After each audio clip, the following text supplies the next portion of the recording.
عالمی منظرنامے سے خبر ہے کہ اسرائیل نے غزہ میں 3 اسرائیلی قیدیوں کی رہائی کے بعد 183 فلسطینیوں کو رہا کر دیا، جن میں سے 7 فلسطینیوں کو ابتدائی طبی امداد کے لیے اسپتال بھی منتقل کر دیا گیا ہے۔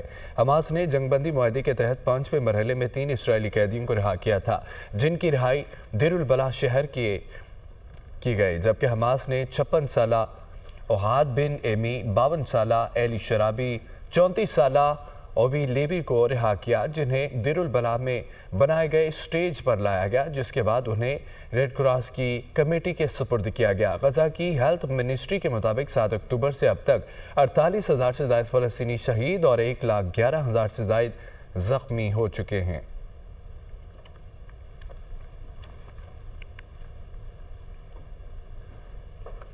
غزہ میں خان یونس میں رہا ہونے والے فلسطینی قیدیوں کا شاندار استقبال۔ رہائی پانے والے قیدیوں میں 111 کو 7 اکتوبر 2023 کے بعد حراست میں لیا گیا۔ 3 اسرائیلی قیدیوں کے بدلے اسرائیل نے 183 فلسطینی قیدی رہا کیے۔ سیز فائر معاہدے کے پہلے مرحلے میں بچوں اور خواتین سمیت 33 اسرائیلیوں کے بدلے 2000 فلسطینی قیدی رہا کیے گئے۔ دوسرے مرحلے میں قیدیوں کی بازیابی کے لیے رواں ہفتے بات چیت کا آغاز ہو چکا ہے۔ خان یونس میں رہا ہونے والے فلسطینی قیدیوں کا شاندار استقبال کیا گیا۔ رہائی پانے والے قیدیوں میں 111 کو 7 اکتوبر 2023 کے بعد حراست میں لیا گیا۔ 3 اسرائیلی قیدیوں کے بدلے اسرائیل نے 183 فلسطینی قیدی رہا کیے۔ سیز فائر معاہدے کے پہلے مرحلے میں بچوں اور خواتین سمیت 33 اسرائیلیوں کے بدلے 2000 فلسطینی قیدی رہا کیے۔ دوسرے مرحلے میں قیدیوں کی بازیابی کے لیے رواں ہفتے بات چیت کا آغاز ہو چکا ہے۔ دوسری جانب وزیراعظم شہباز شریف یہ کہتے ہیں کہ 2018 کے بعد دہشت گردی ختم ہو گئی تھی، بدقسمتی سے واپس آ گئی۔ یہ دہشت گردی کیوں واپس آئی؟ سوال پوچھنا پڑے گا۔ دہشت گردی ختم نہیں ہوگی تو سرمایہ کاری نہیں آئے گی۔ مشکل فیصلے کر چکے ہیں، مگر آگے کا سفر بھی آسان نہیں۔ پاکستان نے 1 سال میں اندھیروں سے اجالوں کی طرف سفر کیا۔ 2023 میں IMF پروگرام خدشات کا شکار تھا۔ ہمارا IMF کے ساتھ $7 ارب کا پروگرام طے ہوا۔ IMF نے کڑی شرائط رکھی تھی۔ اسلام آباد میں یوم تعمیر و ترقی کی خصوصی تقریب سے خطاب کر رہے تھے، آپ بھی سنیے۔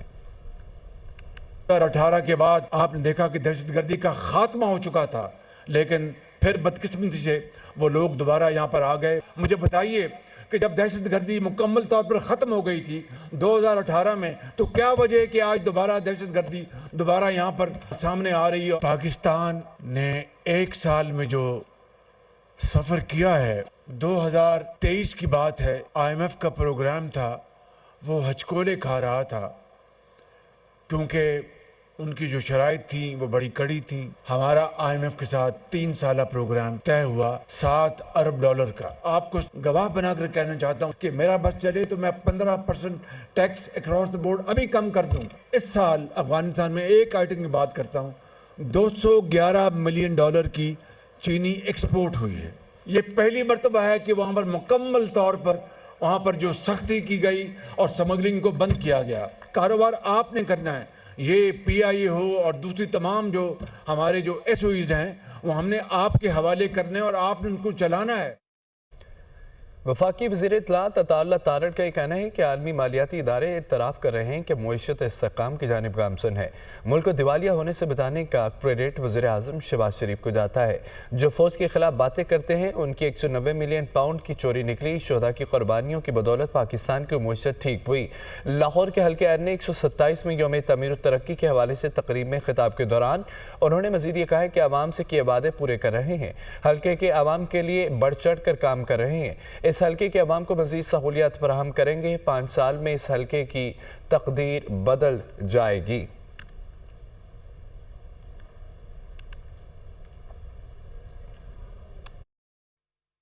دنیا کے مالیاتی ادارے وہ اس بات کا اعتراف کر رہے ہیں پاکستان کی معیشت ٹھیک ہوئی۔ میاں شہباز شریف نے میاں نواز شریف کی قیادت میں جو معیشت کو ڈیفالٹ کے دہانے سے اٹھا کے آج تعمیر و ترقی کی طرف لائے ہیں، آج اس کو بھی، اس محنت کو، اس کاوش کو خراج تحسین پیش کرنے کا دن ہے۔ جو پاک فوج کو اور شہداء کو باتیں کرتے ہیں، ان کے خود 190 ملین پاؤنڈ کی چوری نکلی ہے۔ شہداء کو بھی آج خراج تحسین پیش کرتا ہوں کہ جن کی قربانیوں کی بدولت آج پاکستان کی معیشت ٹھیک ہوئی۔